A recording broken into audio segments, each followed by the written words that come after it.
The imagination is the most distinct facultative ability of mankind. The origins of the imagination likely began upwards of 1 to 2 million years ago. Human ancestors mastered the use of fire, and in the late evening when the sun would sleep, they stimulated the brain awake to watch the dancing flames and engage in early conversation. The effects on the mind over the millennia were profound. By ignoring the natural day-night rhythms of the brain, mankind, through sleep deprivation, tapped into a dissociative state that was normally only accessible through the most extreme dangers and traumatic injuries.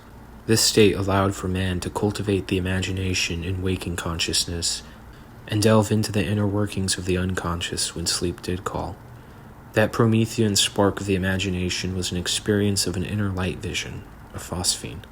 Those who existed in imaginative states of consciousness, either through circumstance or training, would become spirit prophets, or shamans in our earliest definable characterization of such tribal roles. The supernatural experience gave them power over the elements of nature and disease, and set them apart from their fellow man. Someone that can see through the actions of their comrades and the invisible forces at play were both feared and respected. Such attuned individuals made for the best hunters, the best healers, and the best craftsmen. They would become the center of spiritual and ecological life. The cost could come at a hefty price, mental deterioration and a potential shortening of lifespan. Still, those who experienced ecstatic visions felt called to some vague duty, driven to progress and to overcome any obstacle or mystery. It is a phenomena of the deeper dissociative and psychosis states to lose detachment to worldly things and only care for the imaginative. That such imaginary states of mind are accompanied with knowledge, awareness, new ways of thinking, problem-solving, invention, discovery, strength, a noesis of formulas, remedies, and actions which can turn the tide of disease, famine, and weather. That is another mystery. The imagination is often disregarded as mere fantasy thinking, yet all of human civilization has been from the imagination of individuals and whole peoples into creating such a concept as society, cities, laws, social agreements, and all innovations that have ever been created by human hands come first from human imagination, both the abstract and the physical, personal dreams and collective imaginations. As language and symbols are passed down, the layers of the imagination get deeper. I have been using the strange art of Athanasius Kircher and Jofre Boschardt in the background of this video to show how the imagination has evolved from the tradition of unconscious exploration from the earliest humans to the current age. The imagination allows for the study of the unseen, the secret and the microscopic. Language and symbols, art and tradition develop as stories about how such occult pressures influence and impact daily life, and the broader ecology and the significance associated with how it all relates together, and furthermore how one could master and utilize those forces, to call, invoke, and wield them. It is only exclusively through the stories that the imagination creates that make the unaccountable verifiable and tangible. Through fiction, mankind can see what is real. That the imagination and religion or spirituality coexists is not a coincidence, I don't think. But equally, the imagination as a tool, a catalyst or synthesizer by which unknown factors can accurately be assessed or learned, is not a coincidence either. This is the basis for the entire historical, cultural, spiritual, and esoteric evolution of mankind. I've gotten many requests for book recommendations, so now I will offer 5, and I suggest reading them in the order that I present. And even if you've read one of these before, if it wasn't recently, I suggest reading it again.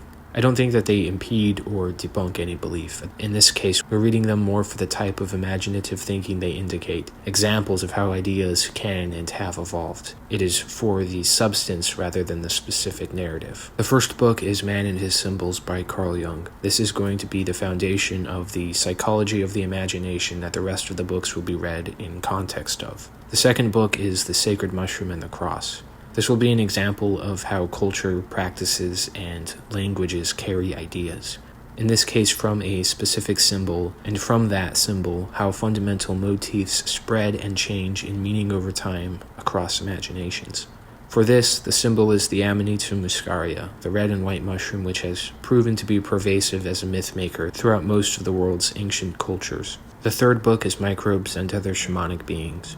What about the experience of something like a mushroom, or another entheogen, or any altered state of consciousness, any meditative or dissociative state of the imagination? What about them lead to such ubiquitous symbology?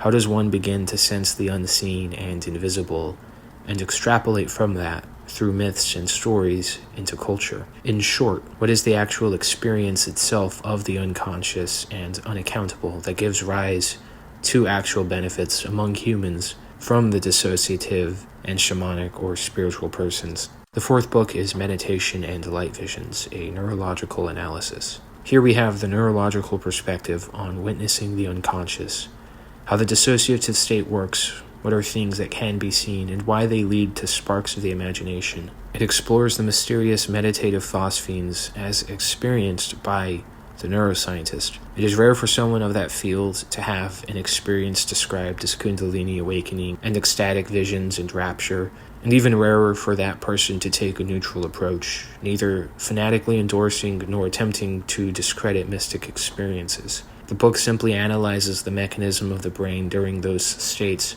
and compares that to ancient literature on the subject. I read Light Visions and Microbes and Other Shamanic Beings recently, and they talk about adjacent topics I've been interested in and came to similar conclusions I had been researching already.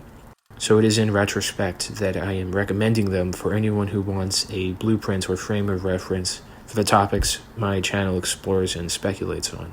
These would be the lowest number of books if I'm only giving a handful, and again I stress reading them in this order to get the most out of it.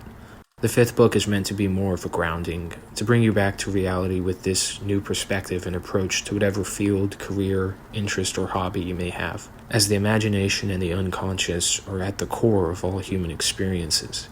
The book is Mastery by Robert Greene.